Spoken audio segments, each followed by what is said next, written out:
तो दोस्तों एक बार फिर से स्वागत है आप सभी का आपके अपने favourite English learning channel scholar English पर। मेरा नाम है दीपिका कुमावत और मैं इस चैनल पर वेरियस कॉम्पिटिटिव एग्जाम्स के लिए इंग्लिश सब्जेक्ट टीच करती हूँ। तो बेसिकली आज के इस वीडियो में हम एक बहुत ही शानदार और इंटरेस्टिंग पोएम को डिस्कस करने वाले हैं जिसका नाम है the wind by Amy Lowell. तो चलिए हमारी पोएम में आगे बढ़ने से पहले सबसे पहले हम हमारी पोएटिस के बारे में थोड़ी बहुत इन्फॉर्मेशन देख लेते हैं। तो दोस्तों अगर बात की जाए हमारी पोएटिस के बारे में तो एमी लॉरेंस लोवेल, इनका जो जन्म है वो 9 फरवरी 1874 मैसेच्यूसेट्स यूएस में हुआ था। दोस्तों वो एक अमेरिकन पोइट थी जो कि इमेजिस्ट स्कूल से बिलोंग करती थी। उन्हें 1926 में उनकी डेथ के बाद पुलित्जर प्राइज फॉर पोएट्री भी मिला था। उनके कुछ फेमस वर्क्स है जैसे कि the taxi, a lady, night clouds, the garden by moonlight, man women and ghost etcetera. और लास्टली उनकी जो डेथ है वो 12 मई 1925 मैसेच्यूसेट्स यूएस में हुई थी। तो दोस्तों ये तो हमने बात कर ली हमारी पोएटिस के बारे में। अब इसी के साथ हम आगे बढ़ेंगे और इस पोएम से रिलेटेड कुछ इंपॉर्टेंट पॉइंट्स को भी हम डिस्कस कर लेंगे। तो चलिए आइए देखते हैं। तो दोस्तों अगर बात की जाए इस पोएम के बारे में तो ये जो पोएम है वो हमारी पोएटिस के डेथ के बाद 1926 में ईस्ट विंड इस कलेक्शन में पब्लिश हुई थी। तो दोस्तों ये तो है हमारे कुछ इंपॉर्टेंट पॉइंट्स। अब इसी के साथ हम आगे बढ़ेंगे और इस पोएम में हमें क्या बताया गया है, यानी कि इस पोएम का थीम और मैसेज क्या है ये भी हम थोड़ा बहुत ब्रीफ में जान लेंगे ताकि आपको पोएम पढ़ते वक्त पता चल सके कि यहाँ पर किस चीज़ के बारे में बात हो रही है। तो चलिए आइए वो भी हम थोड़ा सा डिस्कस कर लेते हैं। तो दोस्तों अगर बात की जाए हमारी पोएम के बारे में तो एमी लोवेल की जो कविता है द विंड वो हवा को एक जिंदा, प्लेफुल और पावरफुल फोर्स के रूप में दिखाती है। इस कविता में पोइट जो है वो हवा के अलग अलग मूड्स, उसकी एनर्जी और उसके नेचर के साथ हमारे आसपास के इन्वायरमेंट पर पड़ने वाले इफेक्ट्स को सेलिब्रेट करते हैं। दोस्तों हवा जो है वो कभी कभी मस्ती लाती है तो कभी तेज और डिसरप्टिव भी हो सकती है, लेकिन हर सिचुएशन में वो लाइफ को डायनामिक और इंटरेस्टिंग बनाती है। हमारी जो पोइटिस है वो हमें ये दिखाती है कि हवा हर जगह पर है। पेड़ों पर, फूलों, पतंगों, समुंदर और मशीन्स के साथ हवा इंटरैक्ट करती है और हमारी तरह लाइफ के हर एक्सपीरियंसेस को इंस्पायर और इन्फ्लुएंस करती है। दोस्तों इस पोएम का मेन मैसेज ये है कि लाइफ के हर मोमेंट, चाहे वो फनी हो या फिर चैलेंजिंग हो, हमारे लिए वैल्यूएबल होते हैं और उन्हें एक्सेप्ट करके हमें इंजॉय करना चाहिए। तो दोस्तों यही है आज की हमारी इस पोएम का थीम या फिर कहे तो मैसेज। अब इसी के साथ हम आगे बढ़ेंगे और इस पोएम का लाइन टू लाइन एक्सप्लेनेशन देखकर इस पोएम को अच्छे से डिटेल में समझने की कोशिश करेंगे। तो चलिए आइए शुरू करते हैं। तो दोस्तों हमारी सबसे पहली लाइन आती है, he shouts in the sails of the ships at sea. दोस्तों इस लाइन में जो है वो हमारी पोइटिस ने ये बताया है कि हवा जो है वो समंदर में चल रहे जहाज़ों के सेल्स के साथ खेल रही है और उनमें ज़ोर से चिल्ला रही है। दोस्तों यहाँ पर जो जहाज़ों के सेल्स है, सेल्स का मतलब होता है जो जहाज़ों पर पर्दे लगे होते हैं, उसे यहाँ पर सेल्स कहा गया है। तो हवा क्या कर रही है, तो उनके साथ खेल रही है और उनमें जो है वो ज़ोर से चिल्ला रही है। यहाँ पर शाउट्स का मतलब है कि हवा इतनी ज़्यादा तेज़ और ज़ोरदार है कि जैसे वो खुद कुछ बोल रही हो या फिर अपनी मजबूती को प्रेजेंट कर रही हो, दिखा रही हो। यहाँ पर हमारी पोइटिस ने ऐसा इसलिए बोला है ताकि हम समझ सके कि हवा जो है वो सिर्फ कोई हल्की सी चलती हुई चीज़ नहीं है, बल्कि बहुत ही ज़्यादा पावरफुल है और हर चीज़ को इम्पैक्ट करती है, यानी कि हर चीज़ पर अपना असर डालती है। शिप्स यानी कि जहाज़ जो समुद्र में टिके हुए होते हैं, उनके सेल्स जो है वो हवा के साथ हिलती है और ये दिखाता है कि हवा की एनर्जी और उसकी फ्रीडम कैसे चीज़ों पर इम्पैक्ट डालती है। हमारी पोइटिस का इंटेंशन यहाँ पर यह भी है कि हम देखें कि हवा हर जगह पर एक्टिव है और हमारे आसपास के इन्वायरमेंट को शेप करती है। जैसे कि लाइफ में चैलेंजेस और चेंजेस हमें आगे पुश करते हैं या फिर हमें मूव करने के लिए इंस्पायर करते हैं, उसी तरीके से। दोस्तों इस लाइन के थ्रू हमारी पोइटिस ने हवा को एक जिंदा और लाइवली फोर्स के रूप में दिखाया है, जो कभी तो प्लेफुल लगती है, जो कभी पावरफुल लगती है या फिर कभी कभी जो है वो डिसरप्टिव भी हो सकती है, यानी कि हमारे लिए खतरनाक भी हो सकती है, तबाही मचाने वाली भी हो सकती है। तो इस तरीके से यहाँ पर हमारी सबसे पहली लाइन में हमें समझाया गया है। दोस्तों इसके बाद है, he steals the down from the honey bee. दोस्तों इस लाइन में हमारी पोइटिस ने कहा है कि हवा यानी कि जो विंड है वो शहद बनाने वाली मक्खी से उसका डाउन चुरा लेती है। यहाँ पर डाउन से मतलब है मक्खी के शरीर पर जो हल्की, सॉफ्ट और छोटी सी बाल होती है या फिर जो फ्लफ होती है, जो उसे उड़ान भरने में मदद करती है या फिर उसको प्रोटेक्ट करती है, उसके शरीर को प्रोटेक्ट करती है, तो उसे यहाँ पर डाउन कहा गया है। यानी कि हमारी पोइटिस ने हवा को ऐसे दिखाया है कि जैसे वो बहुत ही ज़्यादा चंचल है, बहुत ही ज़्यादा नॉटी है और सब चीज़ों के साथ खेलती रहती है और छोटी छोटी चीज़ें चुरा लेती है। यहाँ पर लॉजिक ये है कि पोएटिस हमें ये समझाना चाहती है कि हवा कभी सीरियस नहीं होती, कभी कभी वो मस्ती करती है, चीज़ें उड़ा कर ले जाती है या फिर हमारे आसपास के इन्वायरमेंट को भी बदल देती है, यानी कि चेंज कर देती है। दोस्तों, इस लाइन के पीछे इंटेंशन ये भी है कि हम हवा को एक प्लेफुल और मिस्चीवियस यानी कि नॉटी तरीके से, यानी कि हवा एक नॉटी मतलब कि कोई चीज़ है उस रूप में देखें, जो कि लाइफ के अनएक्सपेक्टेड मोमेंट्स को और हमारी लाइफ में आने वाले छोटे छोटे सरप्राइजेस को दिखाती है। यानी कि हमारी जो पोइटेस है वो इस लाइन में हमें ये फील करवाना चाहती है कि जैसे हवा अपनी फ्रीडम में खुश है, वैसे ही लाइफ में चेंजेस और चैलेंजेस कभी हमें पुश करते हैं तो कभी हमें नई चीज़ें सीखने का मौका भी देते हैं। यानी कि हमारी लाइफ में चाहे चेंजेस आए, चाहे चैलेंजेस आए, फन हो, लाफ्टर हो, चाहे हमारे लाइफ में थोड़ा बहुत दुख आए, लेकिन हमें हमेशा जो है वो मतलब कि इंजॉय करना चाहिए या फिर हमें हमेशा जो है वो मतलब कि हवा की तरह खुश रहना चाहिए। तो इस तरीके से यहाँ पर हमें समझाया गया है।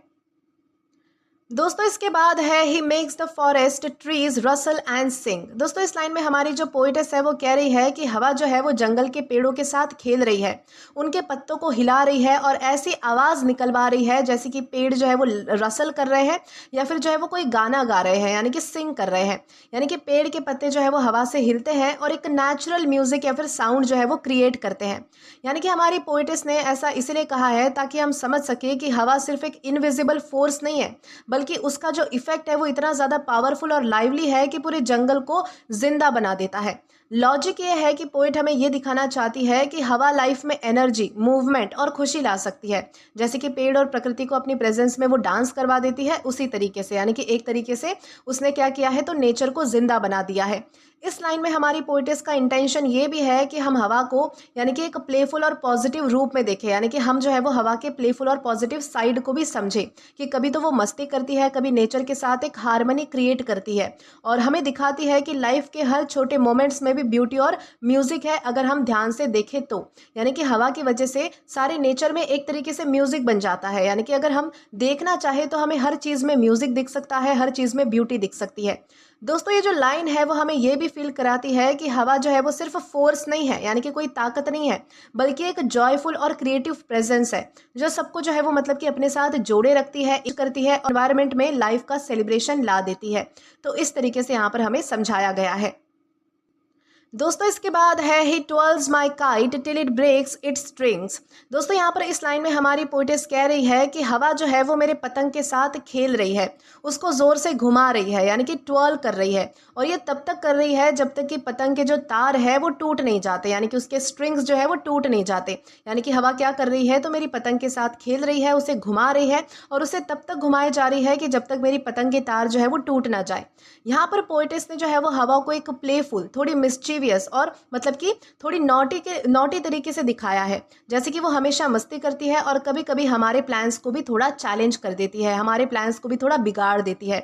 लॉजिक ये है कि पोइट हमें ये समझाना चाहती है कि हवा का जो नेचर है वो अनप्रेडिक्टेबल है, यानी कि कभी तो वो हमारी लाइफ में जॉय और फन लाती है तो कभी हमारी लाइफ के एक्सपेक्टेशंस के खिलाफ जाकर यानी कि उनके साथ खेल कर हमें चैलेंज कर देती है। यानी कि हमें पता नहीं चल पाता कि हवा हमारे साथ कब और क्या करेगी। यानी कि हवा कैसी है तो अनप्रेडिक्टेबल है, यानी कि हमें पता नहीं चल सकता कि उसका नेचर कैसा है और वो कब और क्या करेगी।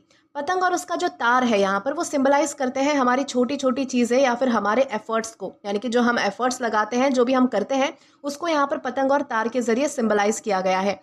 और हवा क्या करती है तो हमारे चैलेंजेस को, हमारे एफर्ट्स को टेस्ट करती है, उसे पुश करती है या फिर कभी कभी तोड़ भी देती है ताकि हम नए तरीके से सीख सके या फिर उसे एडप्ट कर सके, यानी कि हम नए नए तरीके सीखे या फिर उसे एडप्ट कर सके। इसलिए हवा क्या करती है तो उसे टेस्ट करती है, यानी कि हमारा टेस्ट लेती है, हमें पुश करती है। इस तरीके से यहाँ पर बताया गया है। यानी कि पोइटेस का इंटेंशन यहाँ पर यह भी है कि हम समझ सके कि लाइफ में चैलेंजेस और सडन चेंजेस भी कभी कभी फन और लर्निंग का पार्ट होते हैं। जैसे कि पतंग का टूटना थोड़ा हमें दुखी कर सकता है, लेकिन उस एक्सपीरियंस में भी एक एक्साइटमेंट और थ्रिल होती है। इस लाइन में हवा का जॉयफुल और डिसरप्टिव दोनों ही नेचर दिखाया गया है, यानी कि दोनों ही साइड हमें देखने के लिए यहाँ पर मिलती है। और हमारी पोइटेस हमें इंकरेज कर रही है कि हम इस अनप्रेडिक्टेबल नेचर को एंजॉय करें और रेजिस्ट ना करें। यानी कि सिंपल बात यह है कि ये जो पतंग और ये जो तार है इसके ज़रिए हमारी जो पोएटेस है वो हमें ये समझाना चाहती है कि हमारी लाइफ में भी जो है वो कभी कभी ऐसी चीज़ें आ जाती है जिसके लिए हम तैयार नहीं होते, या फिर हमने जो है वो कुछ सोच नहीं रखा होता है कि ये भी हमारे साथ हो जाएगा। तो ऐसी सिचुएशन में जो है वो हमेशा हमें तैयार रहना चाहिए, या फिर उसे फेस करने के लिए, उसे कन्फ्रंट करने के लिए हमें जो है वो बिल्कुल भी हेजिटेट नहीं करना चाहिए, उसको फेस करना चाहिए, क्योंकि हर एक चीज़ हमें लाइफ में एक्सपीरियंस देकर जाती है। तो इस तरीके से यहाँ पर बताया गया है कि जिस तरह से जो है वो मतलब कि पतंग को और तार को हवा जो है वो मतलब कि चैलेंज करती है, उसे तोड़ती है, उसके प्लान्स को बिगाड़ती है, उसी तरीके से लाइफ भी जो है वो हमारी अलग अलग मोमेंट्स में जो है वो हमारे प्लान्स बिगाड़ती है, या फिर हमारी कुछ चीज़ें खराब भी करती है। लेकिन हमें उसे जो है वो मतलब कि उससे जो है वो ओवरकम होने के लिए हमें हमेशा ट्राई करना चाहिए। तो इस तरीके से यहाँ पर बताया गया है। तो दोस्तों इसके बाद है laughing dancing sunny wind whistling howling rainy wind north south east and west, it is the wind I like the best.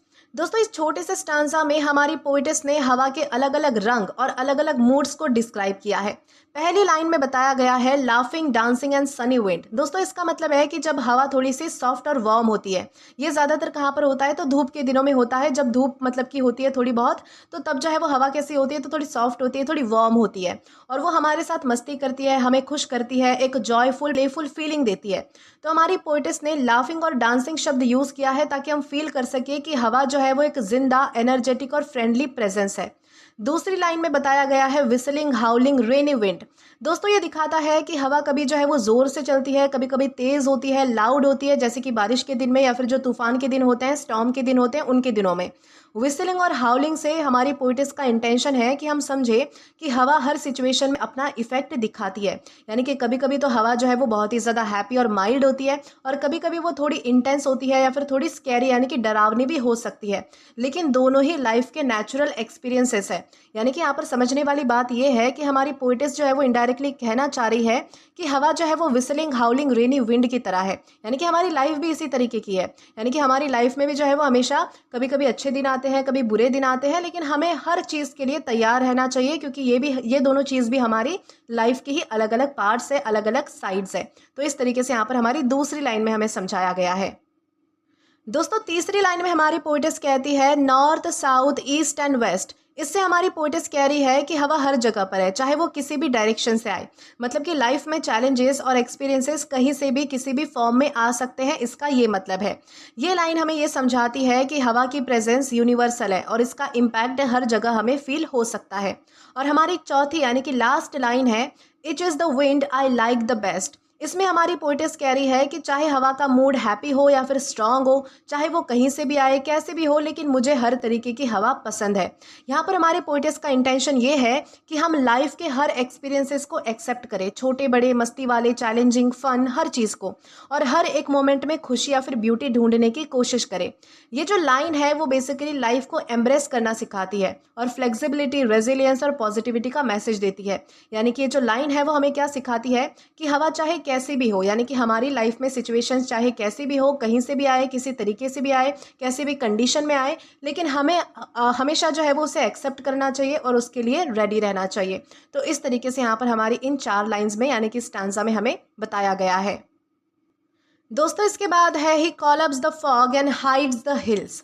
दोस्तों इस लाइन में हमारी पोइटेस कह रही है कि हवा जो है वो फॉग यानी कि धुंध को ऊपर ले जाती है और पहाड़ों को छुपा देती है। यानी कि हवा के काम से कभी कभी चीज़ें जो है वो क्लियर नहीं दिखती, यानी कि सब कुछ थोड़ा जो है वो मतलब कि हमारे लिए मिस्टीरियस हो जाता है। पोइट ने ऐसा इसलिए बोला है ताकि हम समझ सके कि हवा सिर्फ जो है वो सिर्फ मस्ती नहीं है, या फिर कोई ताकत या फिर फोर्स नहीं है, बल्कि कभी कभी वो इन्वायरमेंट को भी चेंज करके हमारी परसेप्शन को बदल सकती है। लॉजिक ये है कि पोइट हमें ये दिखाना चाहती है कि लाइफ में कभी कभी सिचुएशंस हमारे लिए भी अनक्लियर हो जाती है। जैसे कि फॉग जो है वो हिल को दिखाई, फॉग के वजह से क्या होता है कि हमें पहाड़ी दिखाई नहीं देती है, और हमें पेशेंस और अवेयरनेस के साथ क्या करना पड़ता है, तो एडजस्ट करना पड़ता है। उसी तरीके से हमारी पोइटेस यहाँ पर क्या कह रही है कि हमारी लाइफ में भी कभी कभी ऐसे सिचुएशंस आती है जो हमारे लिए अनक्लियर होती है, यानी कि हम समझ नहीं पाते कि ऐसे सिचुएशंस में हमें क्या करना चाहिए। तो वहाँ पर भी हमें जो है वो मतलब कि अवेयरनेस के साथ बहुत ही ज़्यादा एडजस्ट करना पड़ता है, या फिर एक पेशेंस रखना पड़ता है। इस तरीके से यहाँ पर बताया गया है। हवा यहाँ पर एक इनविजिबल पावर के रूप में दिख रही है जो चीज़ों को हाइड कर देती है, और ये भी बताती है कि नेचर और लाइफ दोनों ही अनप्रेडिक्टेबल होते हैं। हमारी पोइटेस का इंटेंशन ये है कि हम समझ सके कि चेंजेस और अनसर्टेनिटी जो है वो हमारी लाइफ का नॉर्मल पार्ट है, और उन्हें रेजिस्ट करने के बजाय उन्हें एक्सेप्ट करके हमें एक्सप्लोर करना चाहिए और भी ज़्यादा उसमें जो है वो मतलब कि हमें यानी कि ढूंढना चाहिए, हमारी लाइफ को और भी ज़्यादा एक्सप्लोर करना चाहिए। दोस्तों इस लाइन में हमारी पोइटेस ने जो है वो हवा का मिस्टीरियस और कंट्रोलिंग साइड दोनों ही हाईलाइट किया है, जो लाइफ के अनएक्सपेक्टेड और हिडन एस्पेक्ट्स को रिफ्लेक्ट करता है। यानी कि जिस तरीके से हमारी लाइफ में भी कुछ सिचुएशंस होती है जो हमारे लिए अनक्लियर होती है, जहाँ पर हमें कुछ समझ नहीं आता, तो वैसे ही हवा का भी नेचर है जो मतलब कि कुछ कुछ चीज़ों को अनक्लियर बना देती है या फिर कुछ कुछ चीज़ों को ढक देती है। तो इस तरीके से यहाँ पर बताया गया है। दोस्तों इसके बाद है he whirls the wings of the great windmills. दोस्तों इस लाइन में हमारी पोइटेस कह रही है कि हवा इतनी ज़्यादा तेज़ चलती है कि वो बड़े बड़े विंड मिल्स का क्या मतलब होता है, जो पवन चक्की होती है जो इलेक्ट्रिसिटी जनरेट करती है, तो उनके पंख को भी घुमा रही है। यहाँ पर जो है वो हवा का पावर और एनर्जी इतना स्ट्रांग है कि वो मशीन्स को भी चलाने पर मजबूर कर देती है। हमारी पोइटेस ने इस तरह ऐसा दिखाया है कि मतलब कि ऐसा इसलिए दिखाया है ताकि हम समझ सके कि हवा सिर्फ एक नेचुरल फोर्स नहीं है जो सिर्फ खुद में ही मस्ती करती रहती है, बल्कि चीज़ों को वो अफेक्ट भी करती है, उनको मूव या फिर चेंज भी कर देती है। दोस्तों यहाँ पर लॉजिक ये है कि पोइटेस हमें समझाना चाहती है कि लाइफ में भी कुछ फोर्सेस हमारे कंट्रोल में नहीं होती है, लेकिन वो हमेशा हमें जो है वो पुश करती रहती है और चीज़ों को आगे बढ़ाने में हेल्प करती है। जैसे कि विंड मिल्स के बिना जो है वो विंड मिल्स का जो है वो काम जो है वो हवा के बिना नहीं चल सकता, यानी कि हवा के बिना जो है वो विंड मिल्स इम्पॉसिबल है। वैसे ही लाइफ के चैलेंजेस और अपॉर्चुनिटी हमारी ग्रोथ में मदद करते हैं। यानी कि यहाँ पर बहुत ही एक सिंपल एग्जांपल हमें दिया है कि अगर हमारी लाइफ में चैलेंजेस नहीं होंगे, अगर हमारी लाइफ में कोई अपॉर्चुनिटीज़ नहीं होंगी, तो हम सीखेंगे कैसे, हम ग्रो कैसे करेंगे, हम आगे कैसे बढ़ेंगे। क्योंकि जब भी हमसे कोई गलती होती है या फिर हमारे लाइफ में चैलेंजेस आते हैं, हमें नई नई अपॉर्चुनिटीज़ मिलती है, तभी हम कुछ नई चीज़ें सीखते हैं, लोगों से इंटरेक्ट करते हैं, हमारी लाइफ में हमें कुछ नया एडअप करने के लिए मिलता है। उसी तरीके से यहाँ पर बताया गया है कि चैलेंजेस और अपॉर्चुनिटीज़ के बिना हमारी लाइफ अधूरी है, क्योंकि हम कुछ सीख नहीं सकते। वैसे ही वाइंड मिल जो होती है, यानी कि जो पवन चक्की होती है, उनकी लाइफ किसके बिना अधूरी है, तो हवा के बिना, यानी कि विंड के बिना अधूरी है। तो इस तरीके से हमारी लाइफ को विंड मिल से रिलेट किया गया है। यहाँ पर हमारी पोइटेस का इंटेंशन ये भी है कि हम हवा के स्ट्रॉन्ग और प्रोडक्टिव साइड को भी देखें। यानी कि हमारी पोइटेस हमें ये भी बताना चाहती है कि हवा जो होती है वो सिर्फ विनाश करने वाली नहीं होती है, यानी कि वो सिर्फ डिसरप्टिव नहीं होती है, बल्कि कंस्ट्रक्टिव भी होती है, यानी कि कुछ जनरेट करने वाली भी होती है। तो दोस्तों ओवरऑल इस लाइन में हवा का एक पावरफुल, इंस्पायरिंग और मोटिवेटिंग साइड हमें हाईलाइट किया गया है, जो दिखाता है कि चैलेंजेस और फोर्सेस को हम अपने बेनिफिट के लिए यूज़ कर सकते हैं। यानी कि जैसे जो विंड मिल होती है वो कैसे हवा की फोर्स को यूज़ करके इलेक्ट्रिसिटी जनरेट कर लेती है, यानी कि वो हवा के डिसरप्टिव साइड को भी यूज़ कर लेती है, यानी कि खतरनाक साइड को भी यूज़ करके अपना फ़ायदा बना लेती है। उसी तरीके से हमारी पोइटेस हमें यहाँ पर क्या समझाना चाहती है कि हमारे लाइफ में जो भी चैलेंजेस या फिर अपॉर्चुनिटीज़ आती है उनसे हमें जो है वो कुछ अच्छा कर लेना चाहिए। तो इस तरीके से यहाँ पर हमें समझाया गया है। दोस्तों इसके बाद है the weathercocks love him and turn to discover his whereabouts but he's gone the rover। दोस्तों इस लाइन में हमारी पोइटेस कह रही है कि वेदरकॉक्स यानी जो छतों पर लगे हुए छोटे मोर जैसे एरोज होते हैं और जो हवा के डायरेक्शन को दिखाते हैं, और उन्हें हवा जो है वो इतनी ज़्यादा पसंद है कि वो हमेशा उसकी ही डायरेक्शन देखते हैं। यानी कि यहाँ पर क्या बताया गया है, जो छतों पर वेदरकॉक्स लगे होते हैं तो वो किसकी डायरेक्शन देखते हैं, तो हवा की डायरेक्शन देखते हैं। मतलब कि जैसे ही हवा आती है तो वेदरकॉक जो है वो तुरंत जो है वो मुड़कर उसकी तरफ हो जाता है, ताकि पता चल सके कि हवा जो है वो किस तरफ से आ रही है। यानी कि जिस तरफ से हवा जाती है उसी तरह से वो जो है वो एरोज भी उसी तरफ मुड़ जाते हैं। लेकिन यहाँ पर हमारी पोइटेस कहती है कि he is gone the rover. यानी कि यहाँ पर क्या बताया गया है, इसका मतलब है कि हवा कभी भी एक जगह पर नहीं रुकती, वो रोम करती है, यानी कि घूमती है। हवा कैसी है, तो फ्री है, यानी कि किसी के भी कंट्रोल में नहीं है। यहाँ पर हमारी पोइटेस का इंटेंशन ये है कि हवा को एक फ्री, इंडिपेंडेंट और एडवेंचरस स्पिरिट के रूप में दिखाया जाता है।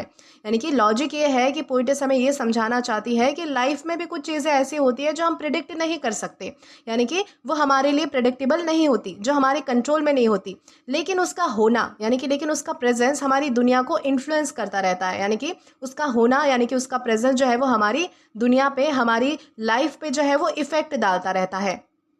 दोस्तों उसी तरीके से वेदरकॉक का जो है वो हवा के पीछे मुड़ना ये दिखाता है कि हवा का इम्पैक्ट जो है वो हर जगह फील होता है। और रोवर कहकर हमारी जो पोइटेस है वो हमें ये बताती है कि हवा कभी भी रुकती नहीं है, वो हमेशा मूव करती है, एक्सप्लोर करती है और नए नए एक्सपीरियंसेस ले आती है। ये जो लाइन है वो बेसिकली फ्रीडम और लाइफ में चैलेंजेस को सेलिब्रेट करने का मैसेज देती है और हमें एनकरेज करती है कि हम ऐसे ही एडवेंचरस और फ्री स्पिरिट को यानी कि अप्रिशिएट करें, उसकी सराहना करें, उसकी तारीफ करें, ताकि हम भी उससे उससे कुछ सीख सकें। तो इस तरीके से यहाँ पर इन 2 लाइन्स में हमें समझाया गया है। अब दोस्तों यहाँ पर फिर से जो है वो पहले वाला स्टांजा यहाँ पर रिपीट हो रहा है, जो कि है laughing dancing sunny wind, whistling howling rainy wind, north south east and west, it is the wind I like the best. यानी कि स्टांजा में हमारी पोइटेस क्या कह रही है कि हवा के हर तरीके के मूड्स, चाहे वो हल्की हो, खुश हो, फनी हो, चैलेंजिंग हो, तो वो मुझे पसंद है।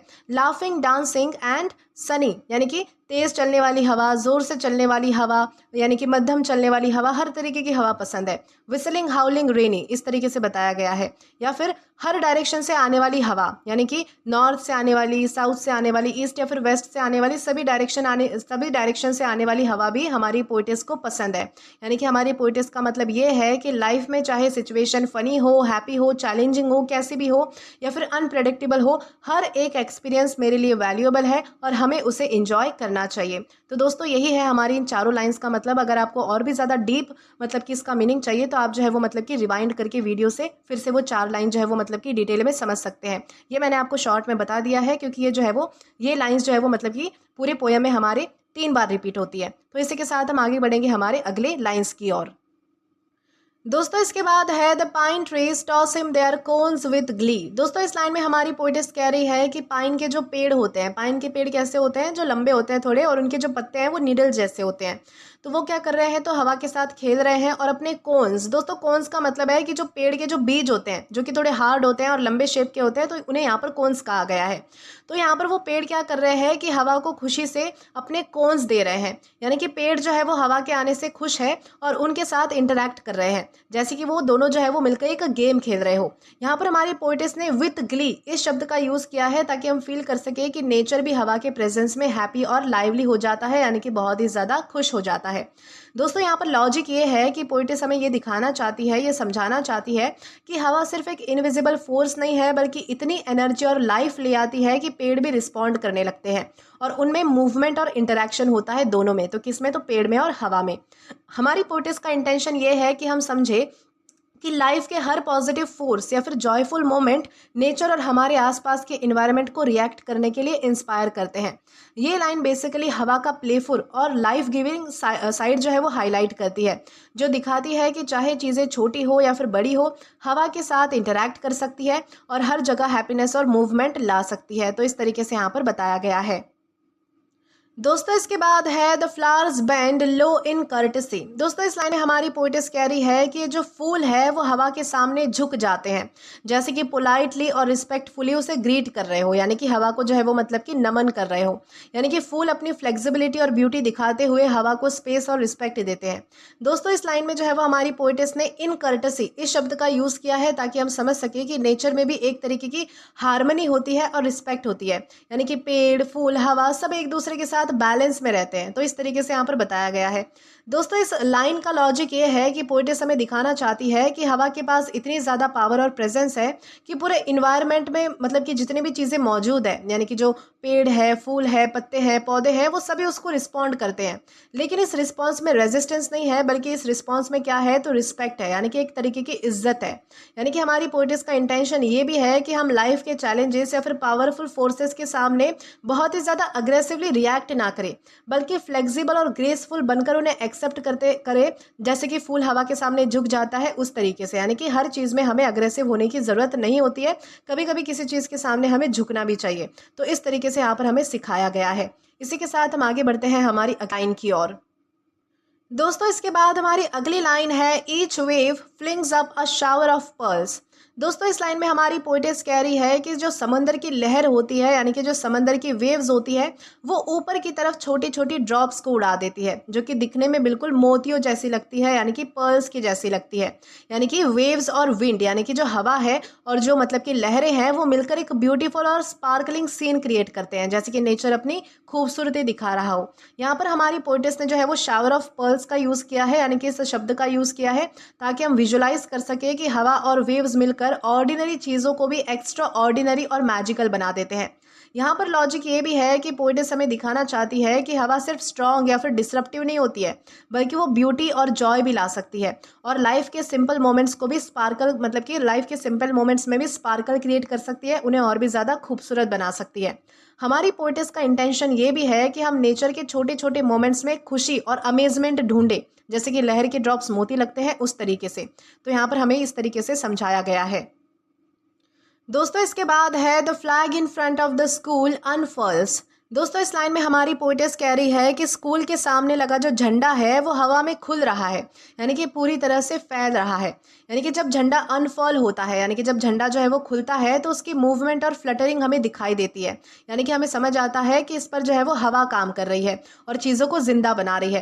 यानी कि पोएटेस ने इस तरह से इसीलिए कहा है ताकि हम समझ सके कि हवा की जो प्रेजेंस है वो हर जगह फील होती है, छोटी चीज़ों से लेकर तो बड़ी चीज़ों तक सब पर जो है वो हवा क्या करती है, तो अपना प्रभाव डालती है, इफेक्ट डालती है।